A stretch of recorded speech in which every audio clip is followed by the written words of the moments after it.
So I'm not bothering with the intro for this one. Last week or throughout the week, we were growing mung beans at home. As I'd said that Friday nights are our takeout night where we make our takeout. We don't order it, and it's meat night. So a few of you actually contacted and asked for the recipe of this homemade sweet and sour chicken stir-fry Cantonese style that we made. So here goes. Alright, step one is to thoroughly wash your rice. The less starch it has on it, the more fluffier that the rice will turn out, I find.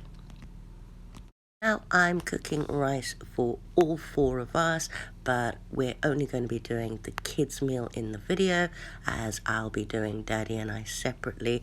Unfortunately, he has been held up at work and the kids are starving and really want to try this. So we're going to get it out the way now. So that's 1 cup of rice. I could only find my half cup. And we're going to rinse that until the water is clear. Mine wasn't quite clear after the first time. It was still a bit milky, so I decided to repeat the process.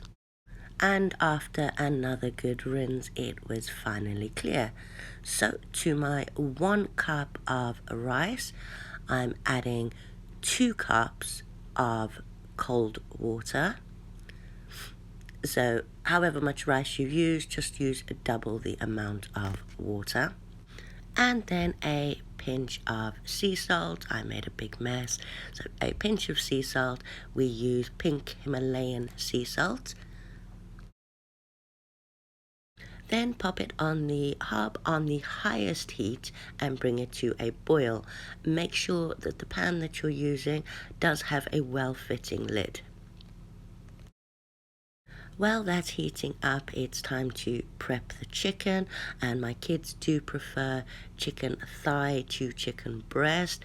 However, no one in our family actually likes the fatty bits, so we will be trimming all of those bits off, and the lucky animals will be having those fatty bits for dinner.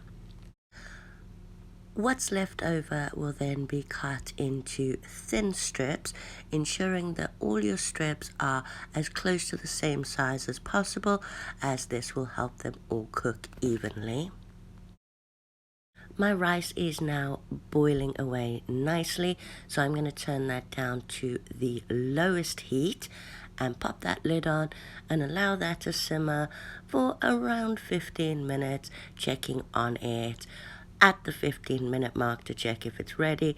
I do actually like to keep the lid on for the entire process, not removing it so all the steam stays in, but obviously do keep an eye on it to make sure that that water doesn't boil away. But as long as you follow the 1 to 2 rule, by the time it's ready, there should be no water left, but no rice sticking to your pan. Now it's time to marinate our chicken. So once you have your chicken strips ready, so you can do this earlier than starting the process. The longer it marinates, the better.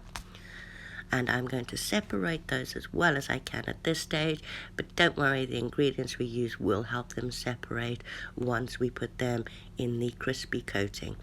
So to this, I'm going to add 2 tablespoons of soy sauce, 2 tablespoons of, I'm using olive oil as I didn't have sesame seed oil, but you can use the oil of your choice here as well. Then 2 tablespoons of brown sugar, and then 1 tablespoon of vinegar. Now I'm just using a brown malt vinegar as that's what I have, but you can use apple cider vinegar. And then 1 egg, and we're going to give this a good mix in. Now the egg will help it bind with the crispy coating, so we're going to give it a good mix in and allow it to sit in there and marinate for as long as you can. 20 minutes is ideal. The rice will be ready before, but you do want the rice to cool before you cook with it anyway. It's been 18 minutes since my rice was put on. It is perfect. The water is evaporated and it is fluffy. So I'm just going to pop the lid back on and pop that aside and allow that to cool naturally. So on with the crispy coating.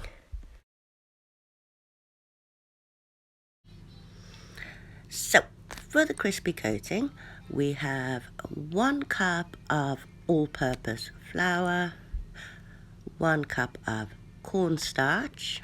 You can use potato starch, but I didn't have any, so cornstarch it is. Then going to add to that, now normally you would add the ginger in with the stir fry bit, but I don't have any fresh ginger, so I'm going to add some powdered ginger in with the seasoning instead, or in with the crispy coating instead. A little dash of chicken seasoning, although this is optional, and salt to taste. You can add pepper at this stage if you want as well. However, the girls don't really like pepper, so I have to sneak that into other meals where I can mask the taste a bit. Please excuse my little man moaning over me doing the voiceover. It's Saturday morning and he is getting miffed with his iPad as usual. So we're then just going to transfer the well-marinated chicken straight into the crispy coating mix, making sure each piece is well coated. Now we did go overboard with the flour and corn flour mix, but this actually stops them from sticking together at this point. So we're just going to give them a good mix, make sure everything's well coated, and then we are going to be double frying these. And what this means is we will cook them twice technically. So over to my very old pan. I promise this oil is clean. I only changed it yesterday, and we made crispy coated potato wedges in it, so there's just a little bit of the seasoning on the bottom, but it is clean. Now you know your oil is hot. Oh, hello doggy. You know your oil is hot when the chopstick sizzles. The other way to test it is pop in a bit of chicken and see if that starts to sizzle. You actually want to see the bubbles forming on it straight away. So we are going to fry these until they are slightly brown. We don't want them dark brown at this stage. We just want the crispy coating to crisp and the chicken to cook mostly. So once you have that golden brown color and they're nice and crispy, it's time to drain them off and transfer them to some kitchen paper so the excess oil can drain off. And while that's happening, we will prepare the ingredients for the sweet and sour sauce stir fry. So I've got about half an onion, and I'm going to cut this into thin slices. 3 cloves of garlic, which I will crush first before cutting. I'm going to take this opportunity. My pan has been heating up. I always heat the pan before I put the oil in. So I'm just going to use a splash of olive oil. Again, you can use any oil you want. Now you don't need a lot, just enough to coat the bottom of the pan. And then I'm going to turn that down to medium, as I do want to keep it hot, but I don't want to burn everything. I'm also only coarsely chopping the garlic. We like a little crunch of garlic in our food, but this also stops it from burning. So a nice coarse chop, and then off to the pan. Our oil is nice and hot, but it's not burning or sizzling. First go in our onions, and we're going to give them a good stir around. Now we don't want them to caramelize, we just want them to go translucent. Once they're translucent, in with our garlic and give that a good stir in. Once that is softened a bit, we're going to chuck in our case, we're adding some red and green peppers that we had left over. I'm not sure what it is about them, but my kids have taken to eating them like apples, which is really weird. When I make ours later, I won't be using peppers, as I really don't like them. Obviously, you can add in whatever ingredients you want at this time, but now we're going to add a splash of vinegar. And of course, to give it that redness and the sweet and sour flavor, we'll add a large dollop of tomato ketchup. Keep mixing that all together. You can actually smell it already, it's gorgeous. about a sprinkle or a teaspoon of brown sugar. All right, Vincent, I get it. Sorry, his sisters used his iPad yesterday to do their lessons, and now he can't find what he wants to watch. So I'm going to add about a tablespoon of soy sauce. Most recipes call for oyster sauce and a mix of light soy sauce and dark soy sauce, but I don't have those. All I've got is plain old soy sauce. I don't even know if it's light or dark, and you know what? So far it smells amazing anyway. I'm also going to add a bit of that powdered ginger at this point. As I said, I don't have any fresh. I used it all in last night's dinner, and my ginger plant isn't big enough to harvest yet. I'm also going to use just a splash of lemon. Obviously, actual natural lemon, or real lemon rather, is better for this process, but again, my little girl used all of them making her homemade lemonade, and I am not getting out to the shop until later on today, actually, where I most definitely will not be buying another bag of bean sprouts, as those ones didn't even actually last till the Monday. So in goes our chicken, our crispy chicken, and we're going to mix that around, make sure that all the chicken is coated in the sauce. And I see you want the chicken to heat back up now. So we're going to keep giving that a good mix, and I'm going to pop this on a low heat to carry on doing its thing while I get on with the egg fried rice. And that is now perfectly cooled, the rice anyway. Remember, it is very important that your rice is cold. So if yours hasn't cooled yet, you can pop it in the fridge for a while before you start the chicken. However, I didn't find I needed to, as the rest of the process took long enough. Now, we don't want our oil to be too hot, and we don't want too much oil. We don't want the oil to be too hot, as we don't want our egg to burn. And again, I'm just using a little splash of oil, as all I wanted to do is coat the bottom of the pan so that the egg doesn't stick to it.